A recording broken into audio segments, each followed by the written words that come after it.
You're listening to the Soju Sessions, episode 15 on the Soju Talk Nation podcast feed. I'm your host, Crispy, also known as Crispy Wonton, or simply just Anton. And on today's show, Koala returns. We catch up on life and discuss our favorite summer K-pop songs in 2021.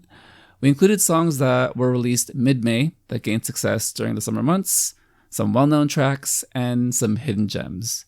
We're recording this on July 11th, so if you're listening to this in the distant future, we've only covered songs up until the first week of July. But I'm sure there will be excellent songs in the second half of summer we can't wait to get to.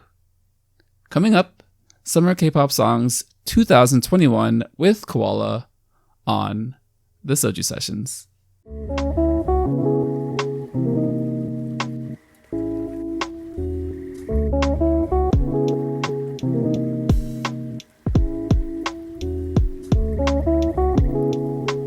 Joining Soju Sessions this week and returning to the hosting chair is Koala. Welcome, Koala.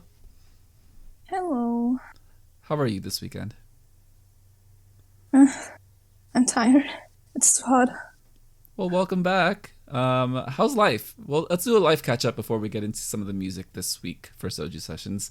Yeah, you haven't been on the after show in a couple of weeks, but that's okay because sometimes life gets in the way.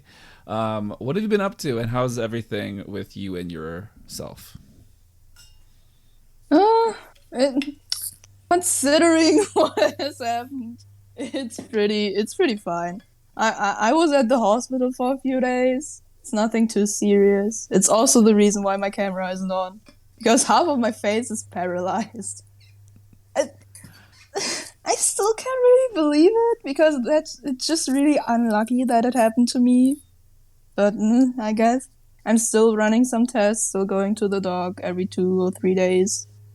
Apparently, Europe is in need of blood because they are taking my blood every day, and I don't know. I don't think that's how that works. I think they're testing your blood as opposed to taking it to be stored. I'm for taking it, because why are you testing my blood for the same shit every single day? I don't get it. Well, your face is paralyzed, but your voice seems like it's not. So here we are. Welcome back. I could actually have some pronunciation problems, because I can't fully pronounce P sounds and B sounds. It's But could you ever really? I mean, you are doing it with a German accent, so I don't think anyone would be able to notice, unless you're just deciding to speak German for the next 30 or 40 minutes. I could, but I don't think that helps. You don't want to try? I'm okay. You want to talk some? I don't know, what languages do you speak? Do you speak anything? I speak English. I'm American. Okay. That's all I know how to speak. Let's be real. Well, welcome back, and we do appreciate that you're here. Everyone in the nation hopes you're well. And you know what? I decided this week was just going to be a catch-up week, just to see where you're at, just to see how summer's going, and also to kind of check in with the music this year, because Warren did mention at the end of the main show this week that he was disappointed with 2020, 2021 music, and he feels like it's a low point in K-pop and Korean entertainment. But I do feel like there are some highlights and there are some trends that are sticking with us, right? We do like to feel the music, and we like to pick out our favorites as opposed to really being critical about the composition and the cultural impact of music. Sometimes we like to just lighten things up and talk about the things that resonated with us and made us feel happy during a period in our lives, which would be the past few months, and in your case, the past few weeks in the hospital. So we looked over some K-pop trends. I have a few listed, and let's go through them to see if there's any highlights from the past few months in summer this year, summer 2021. So we have Bubblegum, and I put a question mark behind that because I think there are a lot of variations in Bubblegum this year. A lot of modern takes, a lot of different takes. We can go over some of those later. We have disco, neutro, and synthwave, all one genre to me. All variations on that genre, but I think similar enough that you're thinking, your emotional thinking when you do listen to a song like that is very much retro, very much in kind of like past sounds, but all done modern and up to date. And then we have the angsty, moody music. A lot of emotions, a lot of feeling a certain kind of way. But I think that's been popularized a lot this year during summertime. And then we have the edgy, hard, girl crush. Is boy crush a genre? Or am I just making that up right now? Is boy crush? Well, I'm just thinking the contrast to girl crush is boy crush, right? So, like edgy music. So, Everglow would be the female representative, and for guys, I have like Taemin with Advice, and to an extent, NCT Dream Hot Sauce. I think like falls into that genre, much closer than angsty moody. But yeah, overall, Koala, what did you think about these trends this summer, and were there any songs that stood out to you? I feel like the angsty, moody, and edgy genre was more present, at least for me, this year. Because in the past, I've always thought of like summer songs to be very vibrant and upbeat and very catchy. And this year, half of the songs felt very depressive and just not especially sad, but not happy either. And maybe it's also just given the circumstances of the past year and a half. But I like that type of music, but it's still kind of weird that the trend is shifting towards that direction, that we also like get into darker music even in the summer. Because the dark music has been a trend. And for instance, groups like Day6, I would always expect them to do a bit of like a moody concept, but now even groups like TXT have done like an edgy concept, which is not very their style that I've connected them with in the past. So it's very interesting to see how the artists have developed a different kind of music this year, at least. Yeah, there does seem to be a genre shift where I'm only assuming that because of the pandemic that seasons have been a little bit more nebulous, where you can kind of release songs that typically would be released in February, March, April in the summertime. So Monsta X, that song felt like it could have been a winter spring song. Day6, like you said, well, Day6 typically releases that kind of music, but right in the middle of summer with Even of Day or Right Through Me, kind of interesting. Also, the music video does feel like a winter music video with I don't think there was rain exactly, but it did feel like that cold rain noir feel like visually. But yeah, we'll get into TXT later just because we got some things to say about that. But overall, I do think that there is enough bubblegum and neutro disco synthwave to be representative with the energetic summer feel. But so kind of behind the scenes and everything, we did create a list of angsty, moody songs and edgy songs. And it's a little bit more than half of the songs that were released this summer, which is kind of interesting, right? Where it's like that seems like to be the majority of songs released. Yeah, I think it's just one of those cases where those songs probably could have been released at either a different point in the year or probably even earlier last year. But I don't know. It just feels like it's all melding into one large music release year as opposed to like distinct seasons, right?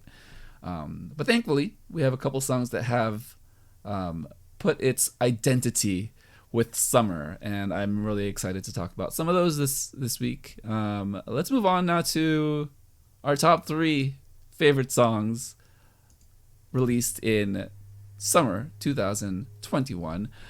These are songs that not necessarily are like the best or chart topping. It's really just our 3 favorite songs, our 3 songs that we've had on loop and repeat throughout the year, throughout the past 2 months or so. Koala, would you like to begin? Go first, please. So to start off, I think my list is also kind of influenced because looking over it, it's mostly like newer releases. Oh God. Okay. So it's So I'm probably missing a bunch of stuff that got released around like May or June. But yeah, I would just list it off. The first one isn't even really K-pop, but I really, really, really like it a lot. So I included DPR Live's Yellow Cab, which it's pretty new, a week old, and it's part of his new EP. I think that's dropping on the 23rd, and it's just really upbeat. Crispy has recorded a live reaction to it right before we did this one, so I don't know where we will put it, but you will be able to see it, hopefully, eventually. And yeah. Yeah, so with that music video, and we did talk about this on the live reaction a bit, but I think now would be a good time to go a little bit deeper. I think that fits a lot of the trends moving into like the Western sounding, edgy rock genre. Kind of like, well, I was gonna say teen punk, but I think they're all much older than teenagers. But it does give kind of that nostalgia of late '90s, early 2000s, like coming of age films, right? So some of the movies that I immediately felt when watching that music video were like Big Fish, Eternal Sunshine of the Spotless Mind, and Lost in Translation. Three of my favorite movies, but also like a lot of imagery was very similar. So with Lost in Translation specifically, the pink hair and this sense of discovery and wonderment in the city, right? Really just exploring that with someone that you have affection for, I think was a very present theme in the music video, and it played really well with the song. So you did talk about the song a little bit in our reaction, but go ahead and tell me more about like what did you think about the song and how it was composed. I think overall it's really repetitive. So if you listen to it first without the MV, I think it's not quite as enjoyable. But watching the plot of the MV and also like kind of just looking at everything and knowing like the DPR team, how they work, how they create art and stuff. I just really like it because it's also just very upbeat. It there's no like very deep meaning behind the like 20 times he says sweet Jesus, but it's just very catchy and I really like it. And I think it's also just something new in my playlist because it's been dark very much lately, yes, with all the band songs that I've added to my playlist. So yeah, that's why I like it. Yeah, I mean, it's a full art piece, right? Where you're watching the music video, and the imagery is very powerful to begin with the girl in the pink hair, and then you have DPR live, just very much like visually present, and then you also have the colors. So I think the neon and the contrast with a bit of sepia tone definitely helps with that experience. And yes, like you said, like the song itself had a little bit of repetition, but I think it also plays really well with how the story was constructed. I think there is a sense of cyclical exploration is how I felt about it, where you're with someone you have affection for, like I mentioned earlier, and you're discovering one another, discovering yourselves in the world, and you end up in the same place from the start, in a weird way, where you've learned so much about each other, but ultimately you were destined to be together, or at least in this moment together. I may be looking too much into it. I tend to with stories and music videos, but I do like the way that it's constructed, where it ends very similarly to how it begins. So a sense of poetry, a sense of start, beginning, middle, of end, beginning, middle, of an end, in a cyclical way. Anything else about this song that really stands out to you and makes you feel summer, Koala? I, I don't think so. It's just the overall vibe I'm getting from it. Yeah, and same here. I loved the music video. I quite like the song. I'm gonna listen to the song on repeat for the next few days just to really dig into it. But yes, please listen to DPR Live Yellow Cab because it's I don't know, it does have a throwback feel, to a certain level of summer fun that I think a lot of songs are leaning towards this year. But this one might be doing it the best, in my opinion. So yeah. All right, let's move on now to my one of my songs this year that I've been listening to a lot. Surprisingly, it is a boy group. I will not clown this title this time because I've typically been saying this title in a certain kind of way. So it's TXT featuring Seori. 01 love song. I know I love you. There's just something about the song that like hits like that angsty feel of summertime.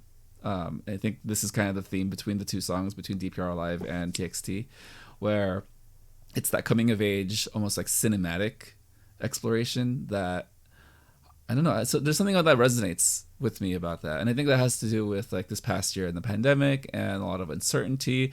And I think stories like this, visually represented, we're all kind of seeking something familiar, something that we can kind of go back to as the world opens up.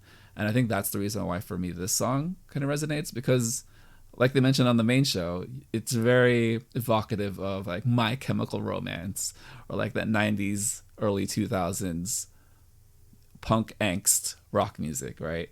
And it's just interesting that TXT did this, because up until this point, they've been doing pretty typical, fun, youthful boy group music with actual choreography and very like structured in K-pop. This song, this music video, none of that. So Koala, I know you do like the song.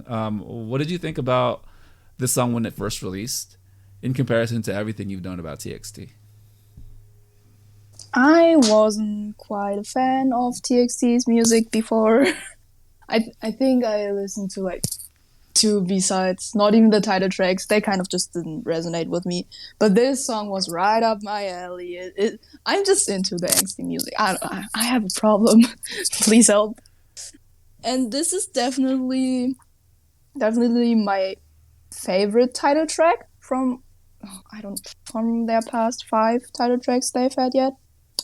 So yeah, I think this it was quite surprising, but I think in the end it turned out pretty well for them as well, because I thought that the majority also got more interested into them. So yeah, I think this song was pretty well done, even though it was very moody and angsty.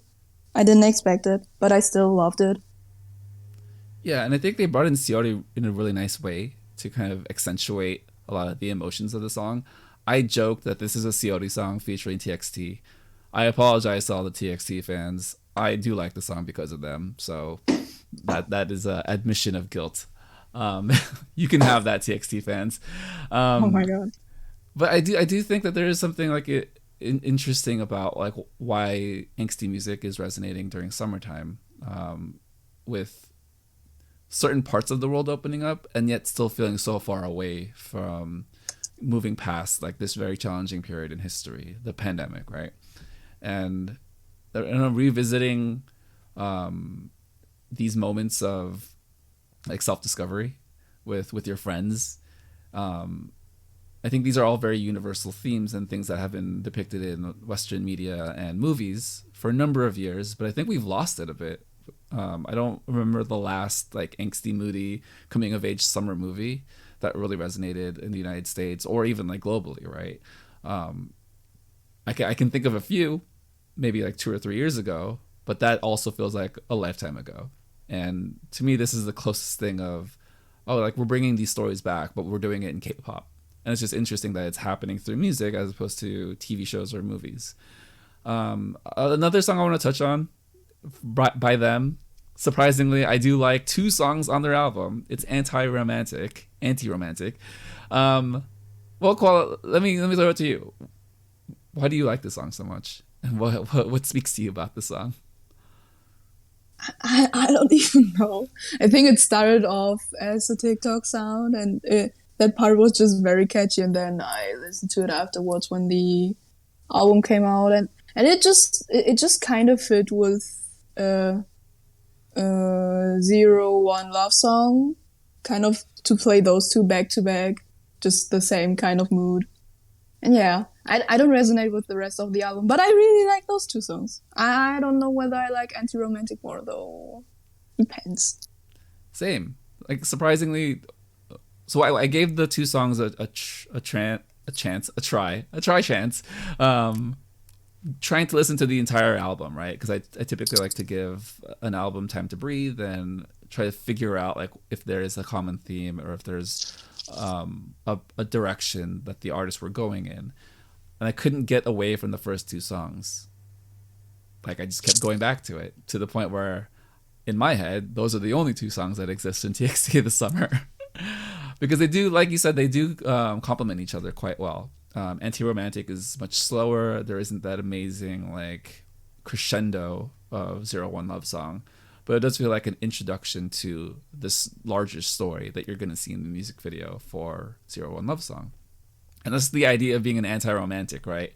Where it's like you have so many feelings and you've been hurt by so many things and you no longer have this romanticism of what a relationship is supposed to mean.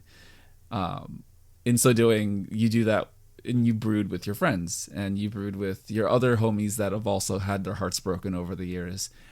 And then you set off on this summer adventure together in 01 Love Song. So I don't know. I think that's in my head, that's what the story is. I don't know. It's also a very catchy song. I think that like really drew me in. And I think it's also very TikTok friendly, like you said. A lot of people I know in my life know this song because of TikTok.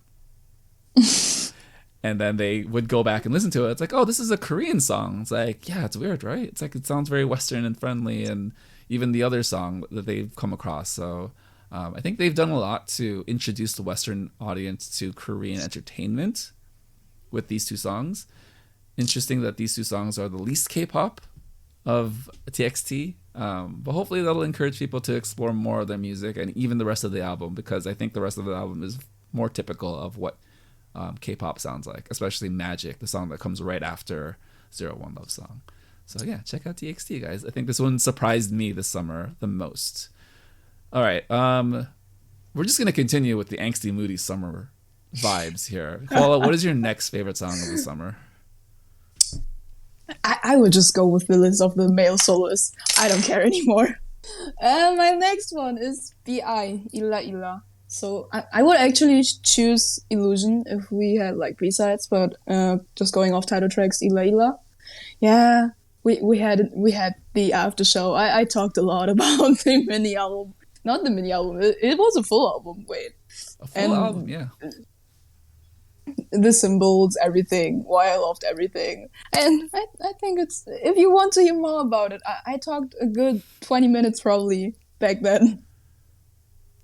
It's quite good. So to kind of like rediscover, like recap some of the things that we talked about on the after show, I think this is a nice like artistic expression from BI. He had a lot of things to say, a lot of things to get off his chest, and what we expected from BI was a more like rap heavy title track, a little bit more aggression, but it was a lot of vocals, a lot of vocal flexing, and I think his voice and the way it sounds, I know I'm speaking in like very surface level tones, but it's extremely pleasant. I think it goes well with a lot of the imagery of being on the beach, being on a cold beach. I think was one of the things we really focused on, and how that being a metaphor for kind of his life, right? One of the images that really sticks out in my head is the sandcastle, because there is a very common like metaphor with sandcastles building a kingdom of sand on the beach only for it to be washed away, but understanding that that kingdom can be rebuilt. So the idea of things in your life starting and stopping, where you feel like you've accomplished something very great and grand, only for it to be taken away or for things to change, circumstances to come abruptly to you. And you can decide whether that's the end of whatever you're trying to do, and you stopping, or figuring out how best to gather yourself and rebuild whatever it is that helps you be a whole person. And I feel like that is what the crux of this song is. I spoke a lot about it just now. How else did you feel about BI, Illa Illa, or even Illusion and the rest of the album, Koala? It's been a while since I've done a whole listen through, but just all the all these songs kind of go back to like the past years of his. So I think, especially because I am a big fan of his, and this is a very personal album with the message it brings to the audience. I just really enjoyed it overall. He uses a lot of symbols, like I think dreams and it was water and waterfalls are always like something that are that are in the lyrics that you can find, and it just really a new start for him as an artist and for the fandom. Just nice to see that he is actually putting stuff out there and he is putting the effort in. And there's a ton of like extra content. I haven't watched that yet. There's like a 1 hour video where he's just sleeping because of Dream. This is kind of weird, but I get it. It's fan service, and I think the overall like promotion and just the message behind it, and also like his charity stuff he does every time, it's just really heartwarming, and I'm just a simp. And that is the perfect way to end that that explanation and that little monologue of yours, Koala. I'm just a simp. But aren't we all just simps for these musicians and the artists? And thinking a little bit deeper, an emotional simp, I think, is something we should coin, that we should trademark. Because we're not just simping them as the handsome and beautiful human beings they are. We're simping the emotional resonance and the artistic beauty that they're all conveying here. Let's switch things up a little bit. Let's get on to another song that I like. That's not angsty and far more familiar with what Summer has been in the past. Another favorite song of mine this year is From Us 9, We Go. This song is excellent. The song fits in the summer high energy, retro, neutro, synthwave trend. I love it.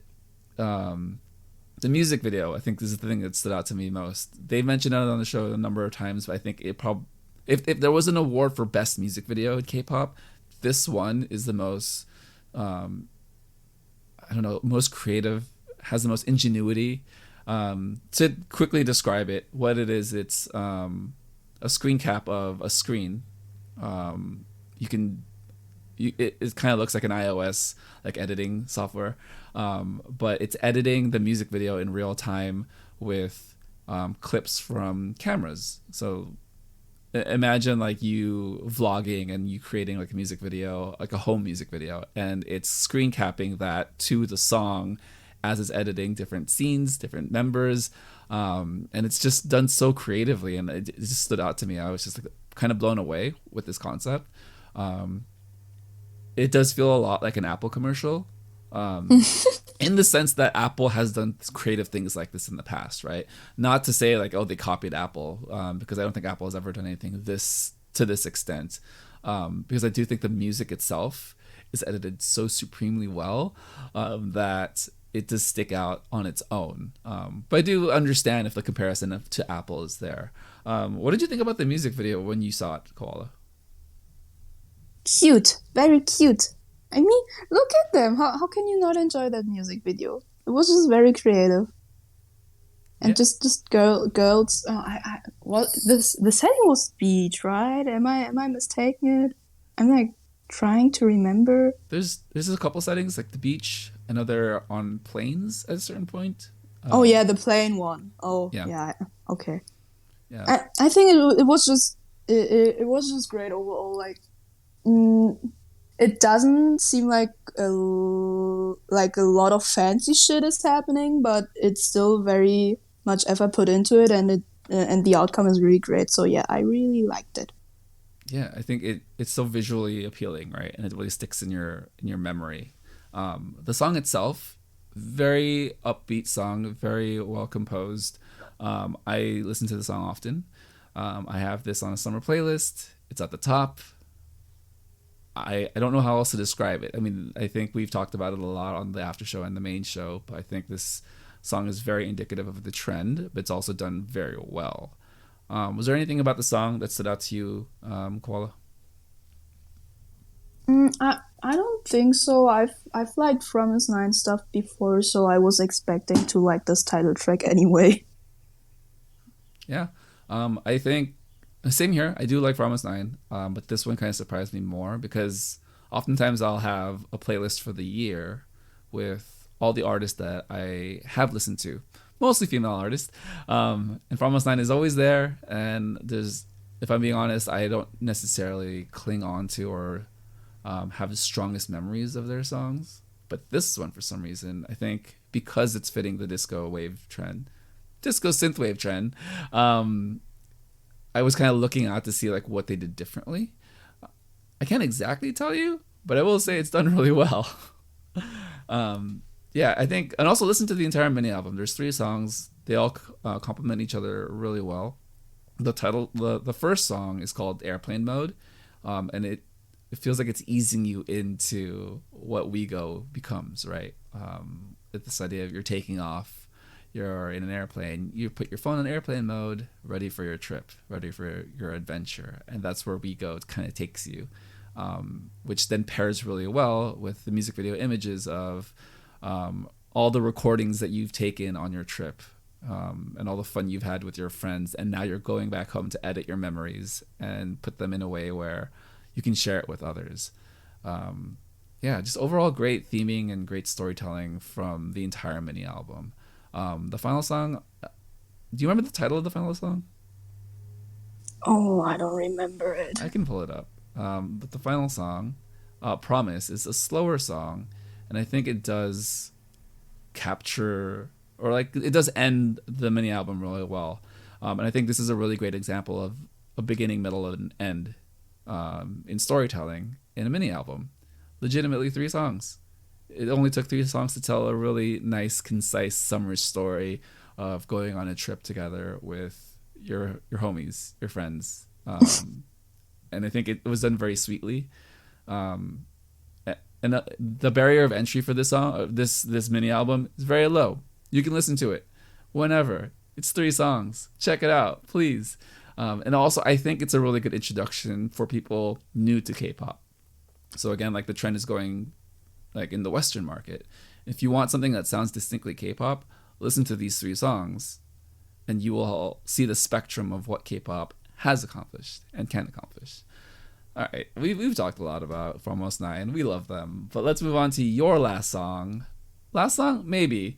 It's another angsty song. I tried to bring things up, pick up the energy, but you just want to bring it down, feel a certain kind of way.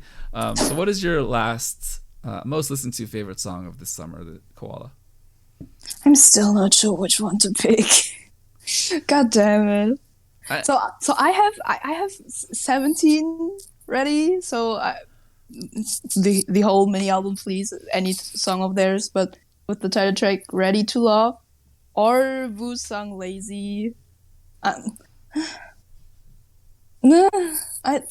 think I help Crispy. I'm gonna let you. A lot. I'm gonna let you figure this out on your own.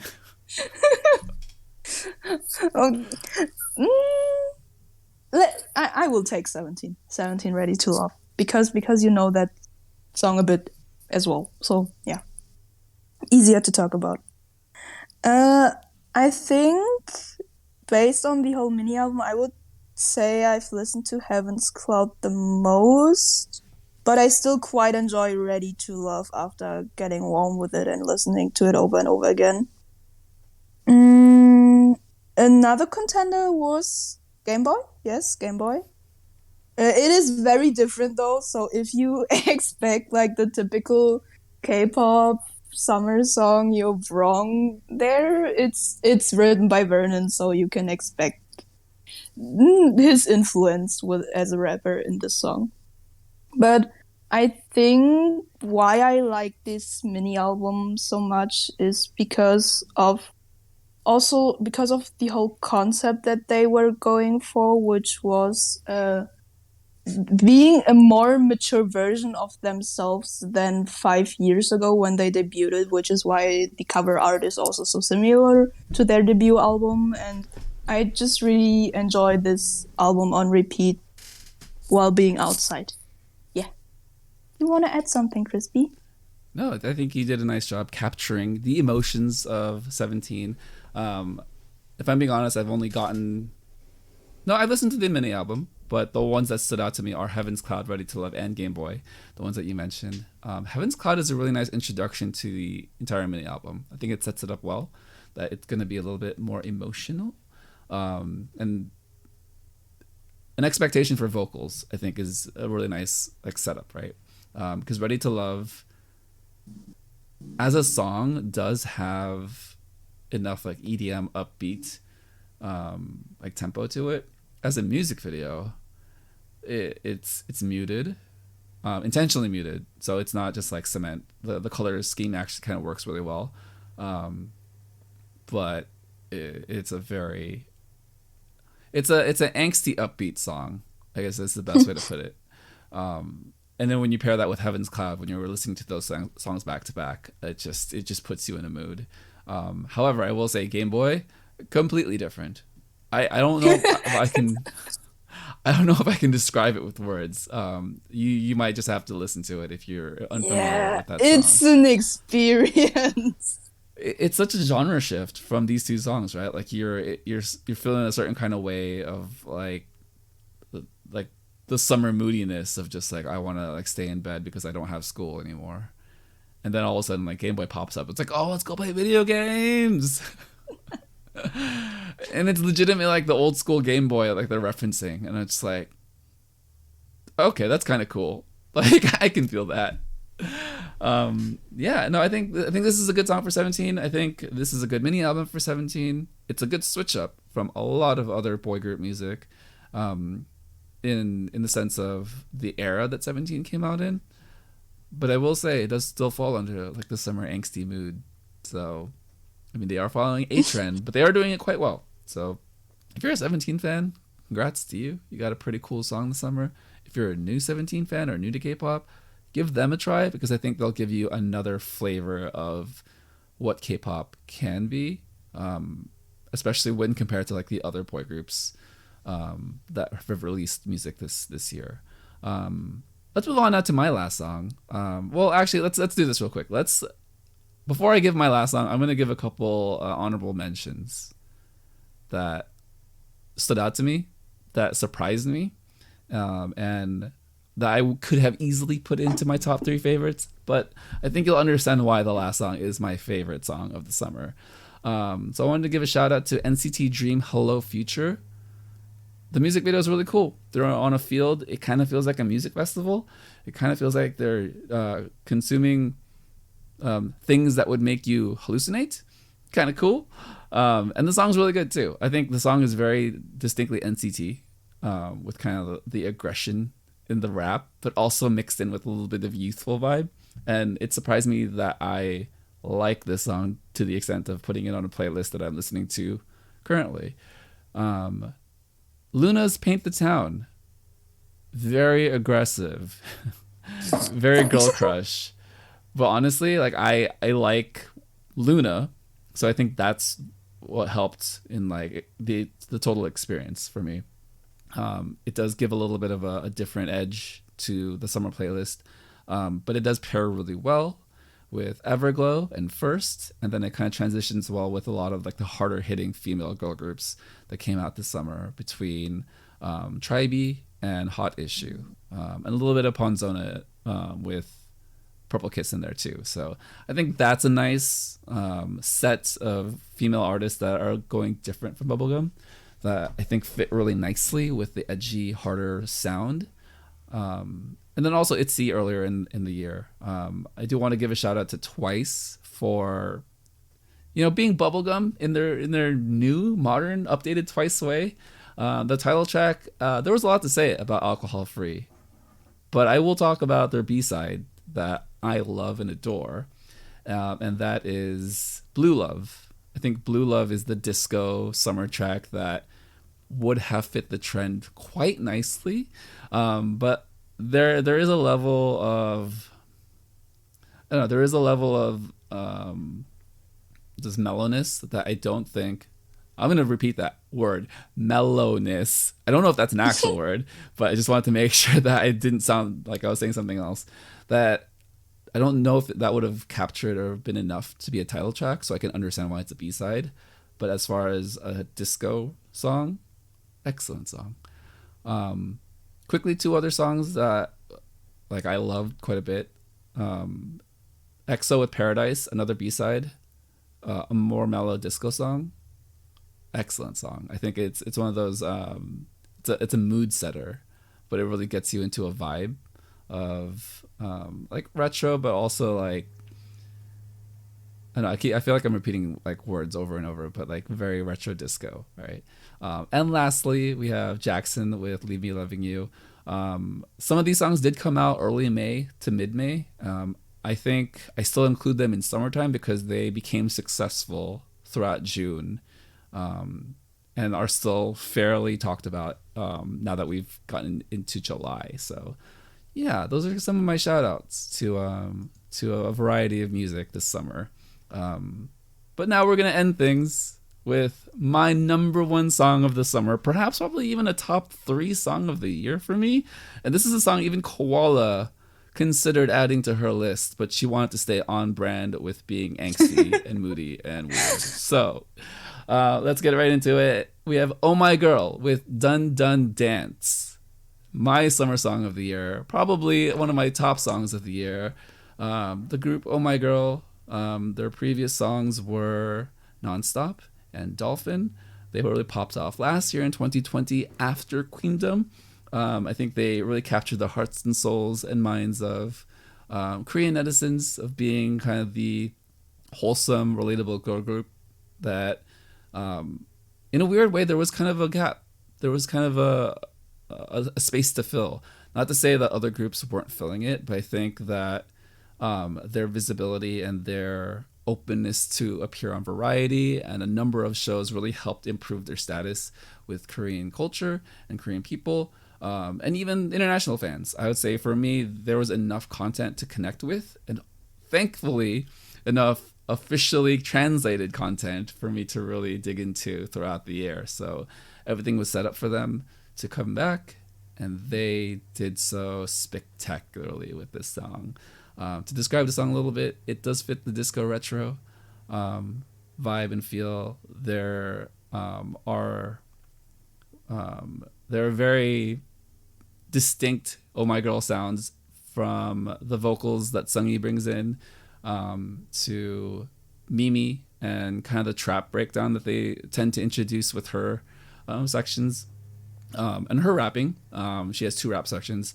Some people have argued that they do kind of change up the song a little too much. I can see that, but I can also see that they do want to give her enough opportunity to shine, right? So I'm okay with letting that kind of like slide with the composition and the pacing of the song. Visually, it's an island fun, well, Jeju Island, Jeju-do, right? And they use a drone to really give a sense of space and movement with a lot of like flipping shots. Well, I don't know if that's a really good description, but like shots that start at the top and then kind of flip so you're upside down, like visually seeing either like the ground or them. And the choreography, I think it fits very much in the old school point choreography where everyone can kind of follow along. But there's certain moments that you can remember. Video watchers, the dun dun dance, dun dun dance. I think. Oh God. But you know it, right? Like it sticks in your head. It sticks in your kind of emotional feel of the song.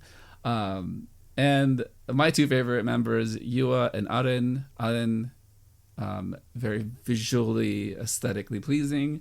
Yua, just a big smile, great center for the dance sections. But ultimately, they're all having fun on vacation, getting ready for vacation.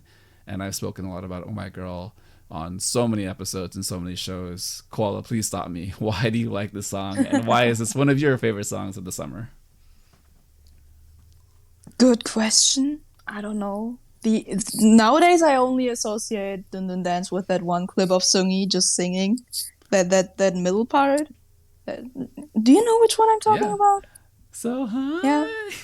Oh my god. I can't hit Didn't that want note. to sing that, but you did it. Thanks. I can't hit that note. I tried, but now you know, right? But the thing is, if you know the song, you know exactly what part like Sungi's high note comes in, and you know why that's so like memorable, right? But yeah, go ahead, go on. It, it's really. I wasn't a fan of Oh My Girl before as much because the stuff I associated with them before is like was it the fifth season? Was that how it was called? That one song, Yeah, that's it. like just very girlish and like back then they also wore like all the same kind of dresses and it was all like one kind of concept. And now now since like Nonstop, their vibe has not dramatically changed, but it just went into a direction I enjoyed more than their past stuff. And I also liked some of their B's. I don't remember the B side. What was it named? I don't remember it You really anymore. liked My Doll. Right, that one. I like that one. So yeah, and I don't think I will ever be as much as a simp as you are, Crispy. But I am fond of their talent. I like some of their songs, and this one was quite enjoyable and a very good summer song. Yeah. Well put, well put. Yeah, I do think there's something for everyone with this song, right? Where I do understand the criticisms that Warren and the crew did make about kind of the composition and the pacing of the song, and a very split opinion on Sungi's vocals. Warren didn't like it. Interesting. Doug and Anita quite liked it. Interesting. Again, nobody's right or wrong in this situation because they're just talking about Oh My Girl still, and I think we're all winners in that case. Yeah, I think there's just something wholesome to attach to that. For the most part, the general public, and I'm speaking about, I'm making a vast generalization between Korean netizens and global fans, international fans, that you kind of just want to see people having a good time and kind of getting out of this period in life happier, healthy, and with people that you genuinely care about. And it does feel like Oh My Girl's been through I don't want to say like been through a lot, but like they've been through all the challenges that would an idol group would face, right, over the past several years. They did mention that before Queendom that they were on the brink of disbanding just because their sales weren't doing so great.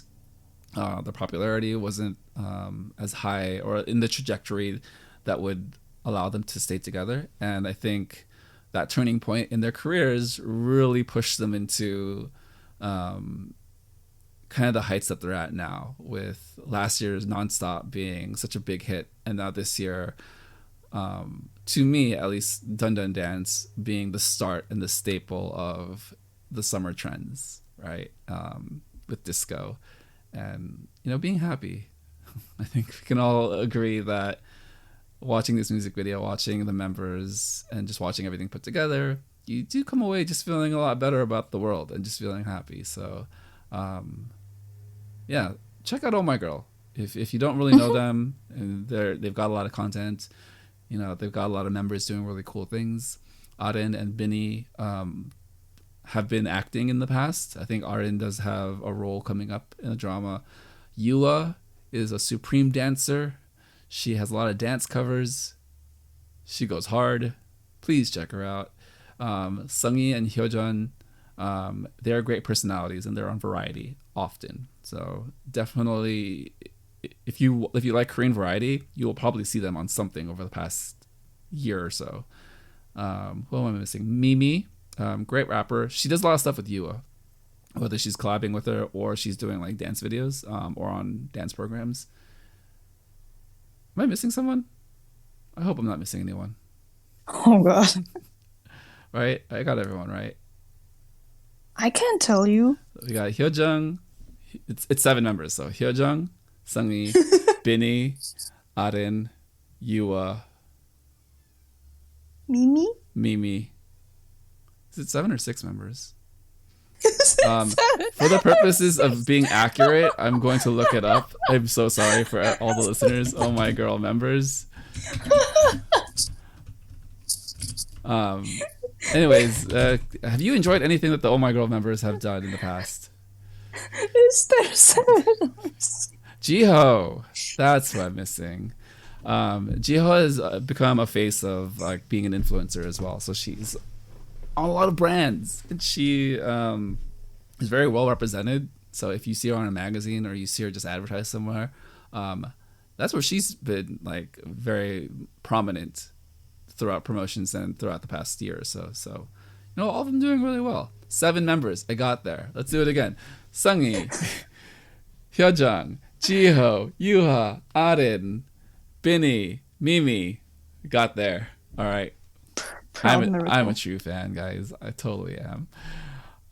Well, you know what? This has been a really nice summer song conversation. I really appreciate you coming on, Koala.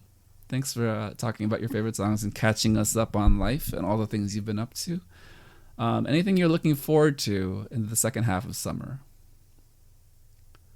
Akmu just announced an album like 30 minutes ago. I'm excited for that. Looking way into the future, which is kind of great. Yeah, I haven't seen that news yet. We've been recording, so I can't. It dropped see the right news. after we recorded. Well, I will check that out to see what she's been up to and when that will release, if they've given the date yet. Oh yeah, 26th. So kind of a tease for Tease. a tease for A tease. A tease. I hate it here. Yes. Looking forward, not too far forward. Taeyeon released a song last week called Weekend.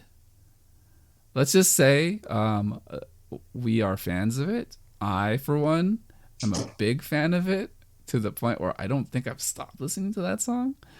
I think it is also a disco retro song. It fits into that vibe.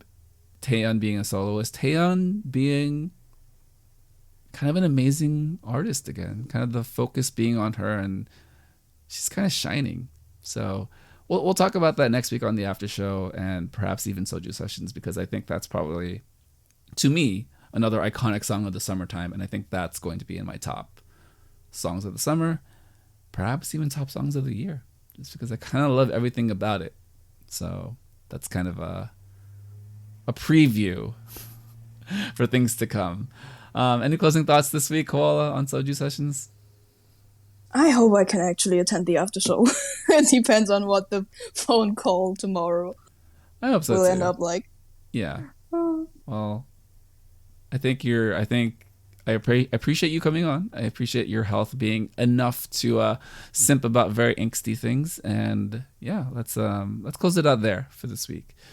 So thank you all for listening to Soju Sessions on the Soju Talk Nation podcast feed. Subscribe on YouTube, follow on Spotify or your preferred podcast platform, and continue the conversation on the Soju Talk K-pop podcast Discord.